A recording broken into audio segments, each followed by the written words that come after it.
Oh, hey, folks, I'm WWE Hall of Famer Hacksaw Jim Duggan, and you're listening to Horrible Horror. Tough guy, so bad, it's scary.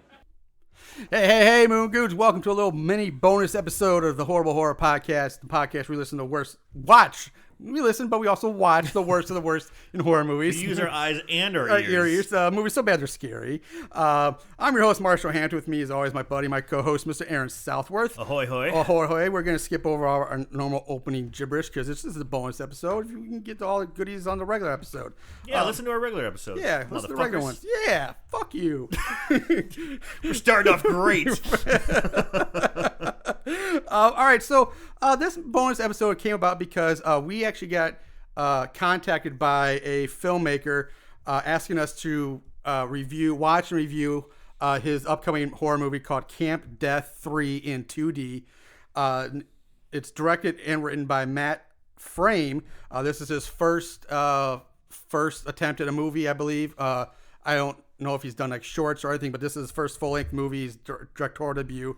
And he contacted us saying, hey, would we be interested in watching this and and giving us our honest review on it? And I'm like, sure, that's pretty cool. If somebody wants to come to us, who am I to say no? That's awesome. Yeah, I'm honored if people come to us. We're that's a great. shitty podcast. The fact that someone wants us to look at their movie, sure. Yeah, fuck yeah, that's awesome.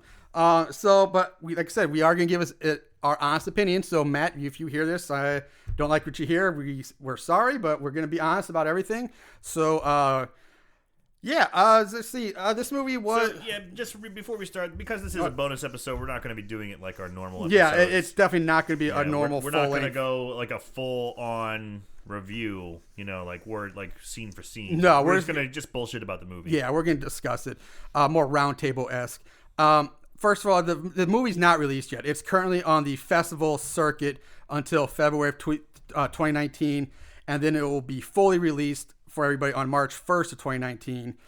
Like I said, it's written and directed by Matt Frame, but I think this movie also now holds the record for having the most people credited for being a writer, which is 18. Holy shit. 18 people are credited as being a writer for this movie. I think that's a record.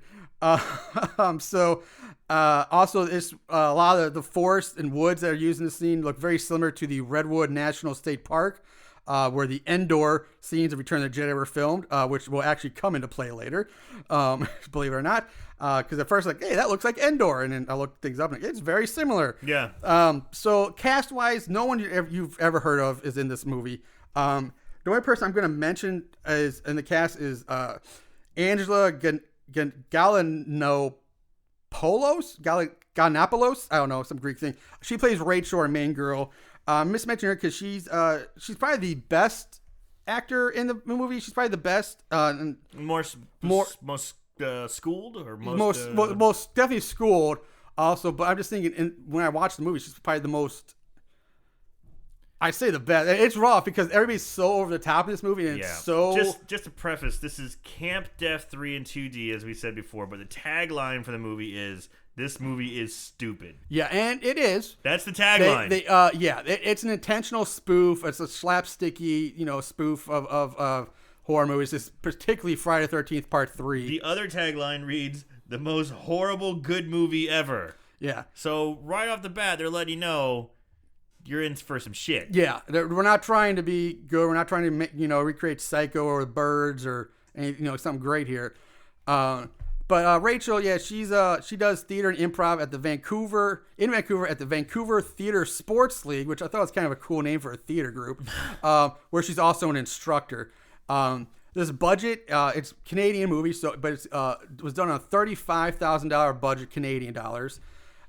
Where Matt Frame raised almost half the budget, $16,000 plus, by walking for 24 hours straight with a coconut chained to his waist, some kind of weird fundraising promotion. And then another mid-production fundraiser was charging up to $50, but the average victim only paid $10 to be killed on camera, to be included in the finished film, and 68 people were murdered in a single night. That's a little bit of information I got from Matt himself. So let's try to talk about this movie. It's pretty crazy. First, let's run through. I'm gonna run through our list of characters real quick because this is we're gonna be jumping around a lot, but I want to try to get some of the more important, I guess, things out. So let's kind of break down. This movie has a ton of characters, especially even minor characters with crazy ass names that are. So first we have Todd Bogjumper, who's the head counselor, and he's the son of Mel, who's the crazy, not really crazy, but foul-mouthed, cigar chomping, owner of the camp. Yeah. Rachel, the head girl counselor, and she's Todd's crush. I already talked about Mel. He kind of looks like Joe Manganiello if Joe Manganiello was short, out of shape, and with gray hair and a beard. But he kind of has the face. It looks a lot like Joe Manganiello. We have Barry, the counselor in the wheelchair. Georgia Summers, an angry Brooklyn girl. An Australian nympho girl who's named Amy, I think. Shelby, who's a spoof off of Shelly, the Shelly character from Friday the 13th. He's the prankster of the group, just like Shelly was in the Friday the 13th movie. We have a fat, chubby girl who sings when she talks. I never know her name. We have the Irish guy named AIDS, who's obsessed with potatoes. Angela, the quiet, shy Asian girl, who I'm thinking his name is in honor of Angela from Sleepaway Camp, since a lot of stuff is supposed to be referenced to that. We have angry humping guy, never get his name, don't know. Alice, the girl who survived the original killings in this movie, is also, I think, named Alice from the Friday the 13th movies 1 and 2.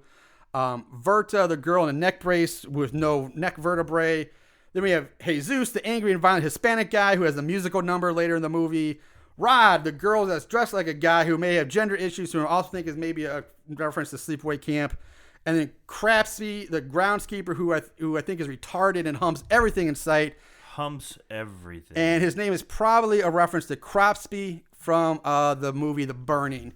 So those are my guesses. That was the New England urban legend of Cropsy. There's that too, yeah. But there's also the movie The Burning, where they have a groundskeeper named Cropsy as well. And just because I saw these and I thought, oh my God, it actually went into put effort into this.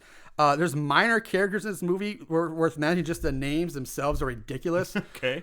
We have Ida B. Gone, Polyamorous, Fuzzy Numchuck. These are character names, by the way.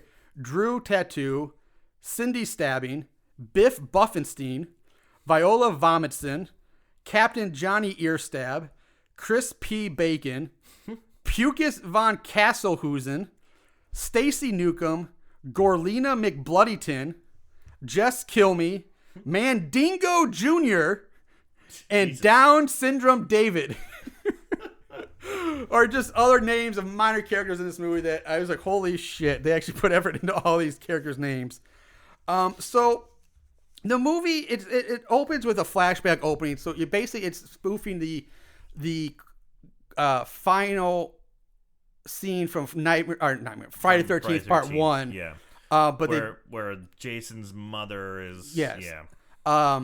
Well, no. Friday the 13th 2. It's Friday the 13th Part 2. I'm sorry. Because they killed Jason by mimicking his mother. So Alice puts on the sweater. And, yeah. Only this time it's a puppet. It's a pink she's getting Muppet. Chased down. The killer's got her basically cornered. She hides behind some logs, some stugs, and then all of a sudden, boom! This giant pink fuzzy Muppet. Yeah. So it's like, I'm your mother, motherfucker. Sit over here. Come on. And right off the bat, they have broken the fuck meter. Yeah. The fuck meter has been shattered. First 30 seconds of the movie. There's so many F-bombs in this movie, and it's just constant. It is constant. It's a constant barrage of fuck and shit and piss and balls and pussy and farts. And it's constant. It is. It's a bit too. It's too much. It's over the top. I get that. So anyway, we get the credits roll, and then we basically get the premises that the camp is now reopening years and years later as a retreat for mentally retarded, criminally insane, and chemically imbalanced people. Which I did think that was kind of funny because we're going spoof. Like, okay, I get it, whatever, that's fun. And again, we meet Mel, the owner, who is just angry and curses at everything, and he I told you he broke the fuck meter. Yeah. He fucking threw it on the ground and stomped it into nothing. Yeah. No meter left. Nope. It's everything he says is fuck.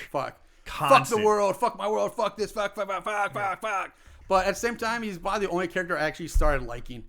Like I at first like this guy is awful, but the more I watched, like, all right, at least I get something from him. Like the others are just like I didn't care about. Like Mel is. I didn't get anything from him. All guys, he's just constantly pissed and just fuck. That's all he does. That's all he does. That is all he does.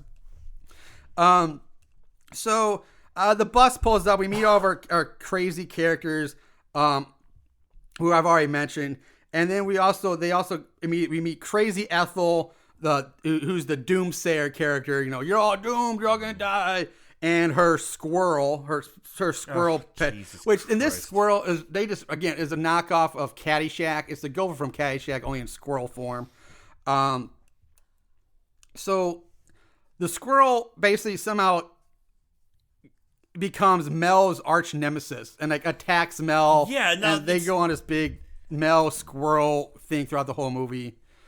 Some of it was kind of funny. Some of it was too much. Others is like, what? I don't know. Honestly, because the movie hasn't come out yet, I don't want to give too much away. Yeah, it's like I tried. Yeah, but that's a good point. I mean, it's another reason why we're kind of doing a abbreviated version because we don't want to spoil everything away. Some of these squirrel scenes with Mel I did kind of like because it did break up the rest of the movie, which this movie, because it's so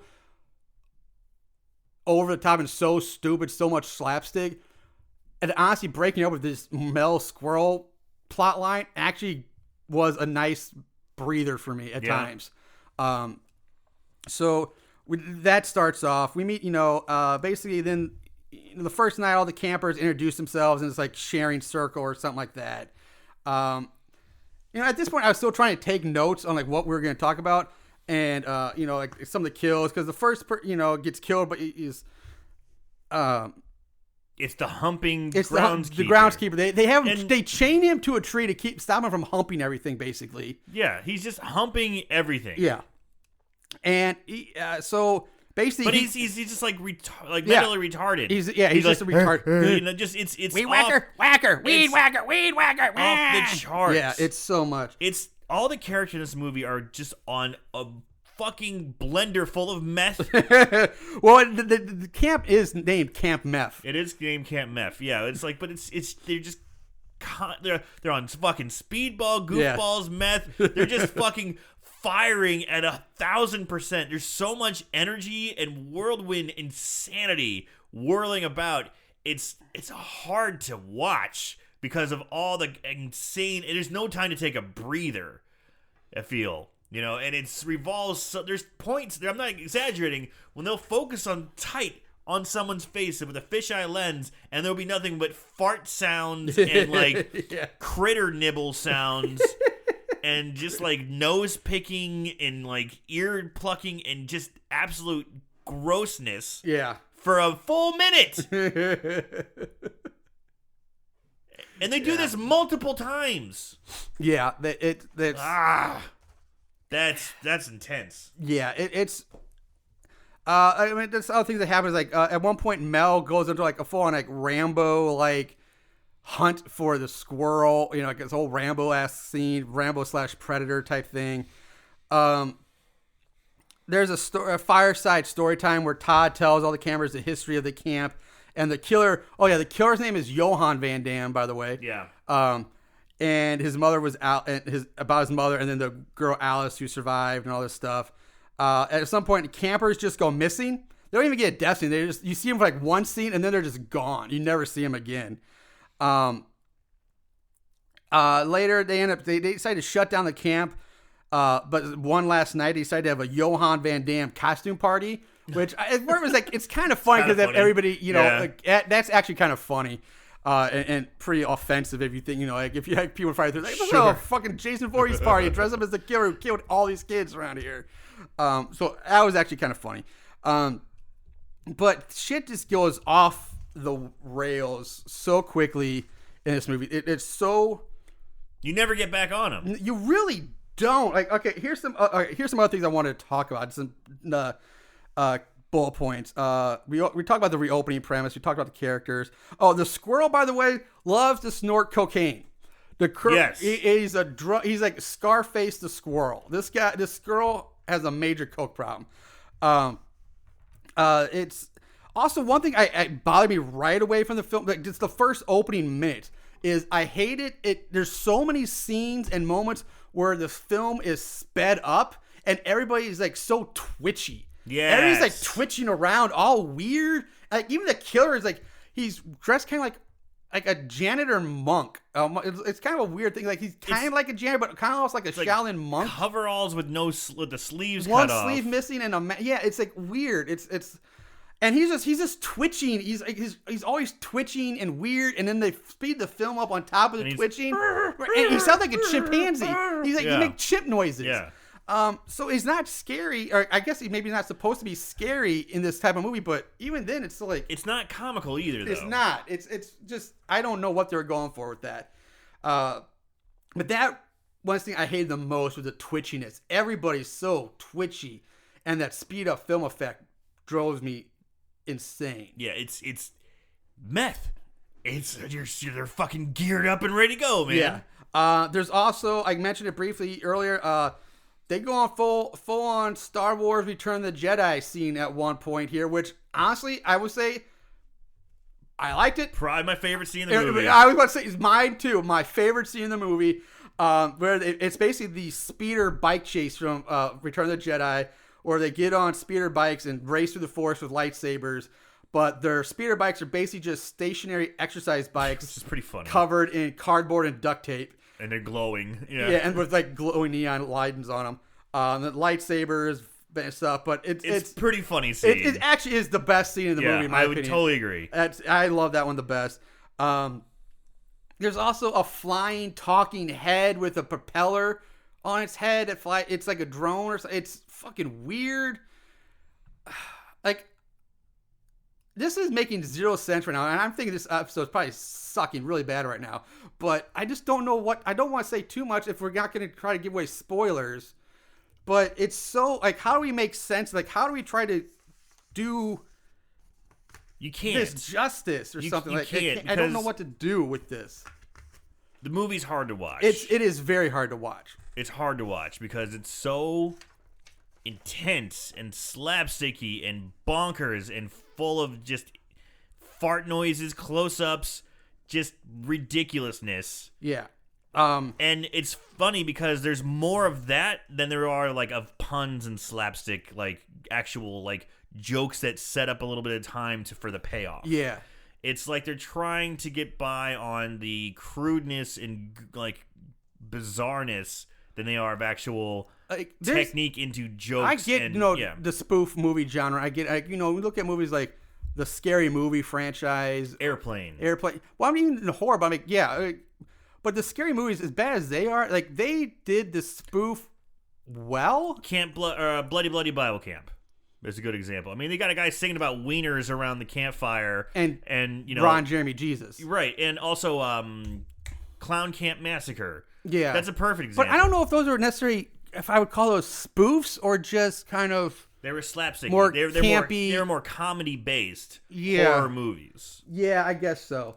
But like, as far as spoofs, yeah, they there's a line between being spoofy and silly but to me they crossed it way too far. That line way too early. Way too early. It's just too much too soon to the point where it's like it does make it very hard to watch because it's so silly and stupid. Like, if you're gonna make a stupid movie, that's fine, but there's a line that you need to balance that between being stupid for the sake of being stupid but not being overly stupid, if that makes any sense at all. But I think the problem is there's no single strand of seriousness or possible consequences or makes you anything care. Yeah, that's a good point. That's a good way to look at it. What helps make some of these movies, these slapstick kind of movies, work is that there still is a tone of seriousness in it to a certain point. There's a certain amount of like threat or there's something there to make it. There's enough seriousness there that kind of like it makes the slapstick get over. Yeah. Does that make any sense? I kind of see. I know where you're going with that, and I agree with you. I'm not articulating it it's very hard. well. I'm doing the same thing. I don't know how to articulate. I feel like I'm just repeating myself and being a jumbling, bumbling idiot right now on this episode. But again, it's hard because this movie is a jumbling, bumbling mess. Yeah, it is. This movie is a jumbling, bumbling mess. There are at least 16 people that get offed in this movie. And even the kills are like over the top stupid. Like they took things that shouldn't be, like have no sense being a murder weapon and making them a murder weapon. One girl gets killed by cocaine being blown on her by a squirrel. Yeah. There's a rapid fire toaster that kills a girl. Oh yeah, I forgot about that. A toaster, a blunt object toaster cuts off her arm and then slits a girl's neck. It's a fucking toaster. She shoots. God, he tracks down the girl and he's shooting toast at her. And she's knocking. What does she have? Does she have like a bird? No, it's just her hands. She's just like kung fuing away this bread. And that scene goes on forever. I will say the only thing is like how she does mention they do address like how is that thing making toast so fast. I did at least appreciate them adding that, but then there's like lightsabers through the eye. Somebody says something gets set on fire. Yeah. Humping guy and chubby girl, they just up and go missing. Then we have somebody gets a fudge stick of fudge through their eye. Mavis, the woman, gets her head crushed in. We whack a bit. And then the way the killer gets off is... Should we spoil this? It's so goddamn ridiculous and over the top that I don't even know how to begin to describe it. It's just something that has to be seen to... I don't want to say appreciate, but understand. It's so fucking crazy. It's like, what the fuck is happening? So, yeah, it's a crazy ending. I will say there is a bit at the end where, because they do go back to Friday the 13th in the boat on the water and all this stuff. And there's one thing where Rachel comes up at the end out of the water and she says something like, and Tyler's like, oh, how'd you stay under, you stay underwater so long? And she's like, I had to suck air from a beaver to stay under it. And to me, she says, although now I think about it, it would have been easier just to come up for air. But honestly, that to me was probably the best line of the movie, in my opinion. I got a little chuckle there. Like, just the image of sucking air from a beaver made me laugh. There's enough, like, yes, it's fun, it's slapstick, and that's the kind of stuff I usually like, but it's just so intense, I can't focus. And there are some good jokes, there are some decent kind of funny things here and there. But overall, man,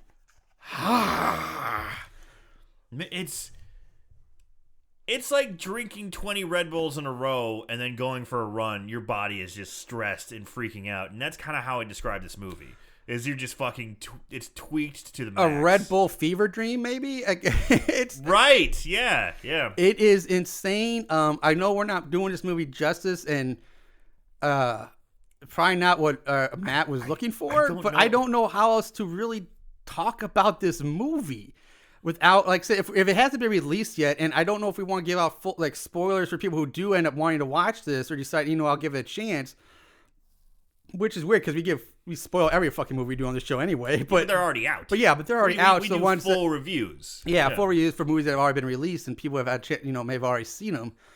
So this is just a weird animal all of its own. It's a weird, like, they set out to make a stupid movie. Well, they succeeded in making a stupid movie. Knocked it out of the park. Yeah, in that aspect, they succeeded 100% by making a stupid movie. But the problem is, in my opinion, it's too stupid. Yes. To the point where it's hard to watch and almost unwatchable because it's so dumb.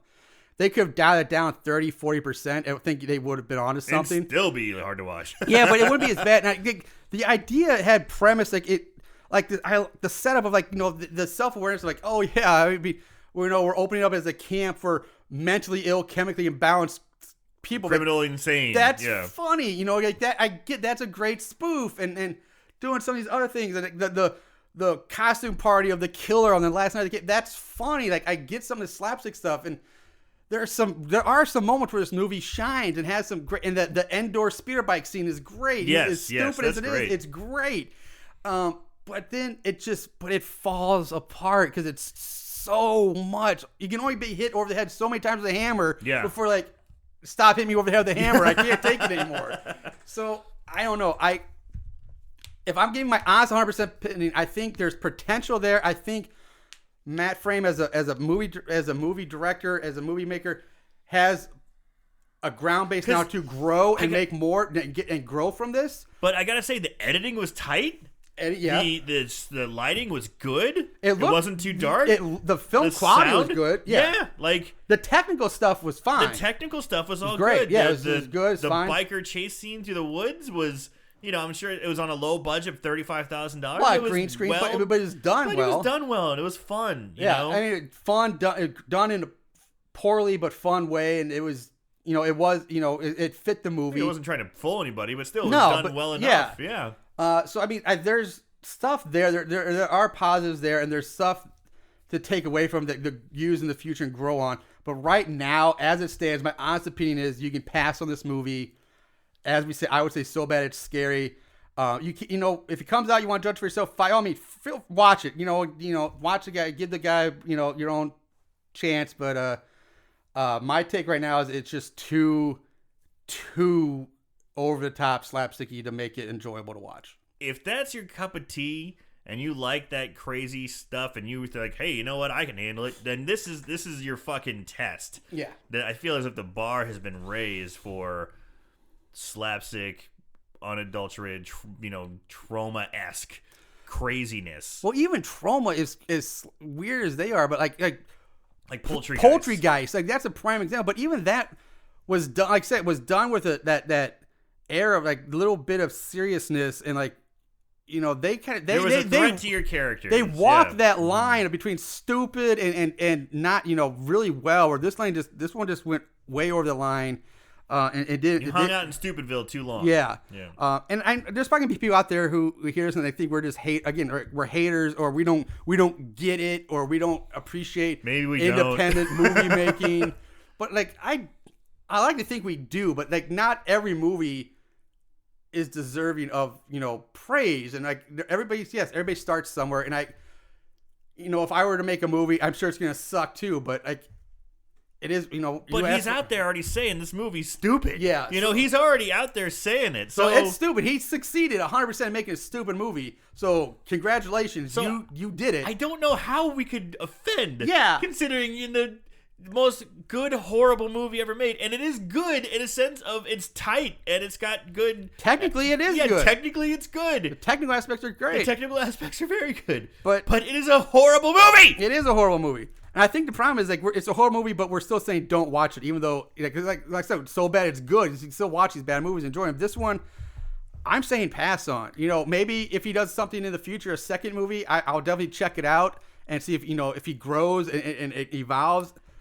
I'd love to see something, but right now I'm like, I don't need to watch this again. I am going to say watch it.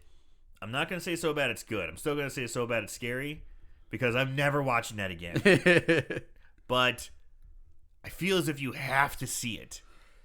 I kind of understand it because what we're saying we're nowhere near close to really the insanity of this movie. This movie's fucking bonkers. Yeah, it's fucking bonkers off the charts. And you might be like, well, I've seen bonkers off the charts. No, movies. you have this movie.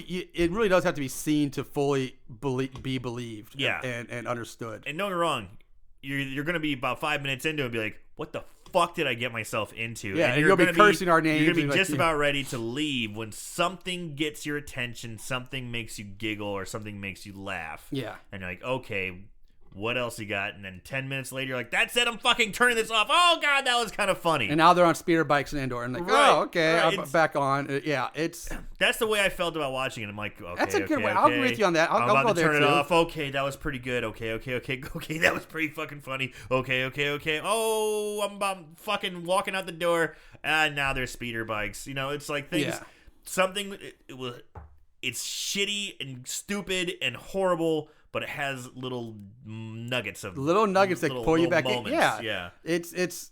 I'll agree 100% with you. Like that's a great way of saying it. So bad it's scary, but you should watch it once. It's kind of like golf. They say golf. You suck, but you have that one good stroke, that one good hole, and you say, all right, you love golf again. I'm back in. Mm-hmm. But yeah, it's just. And it's worth seeing just to say that you saw this insanity of a movie, this insane display of a movie. So watch it, support indie horror, I guess. But yeah, sure. Don't get your hopes up. You know what you're getting into. God damn. I don't know if you do know what you're getting into. You won't, because we can't we can't do it justice. We can't. And I don't even know what more to say. Like at this point, we're just going to be talking in circles and rambling on. So I think we're just going to call it here and we'll move on to the next week's episode at some point. So there it is, guys. There's our bonus episode.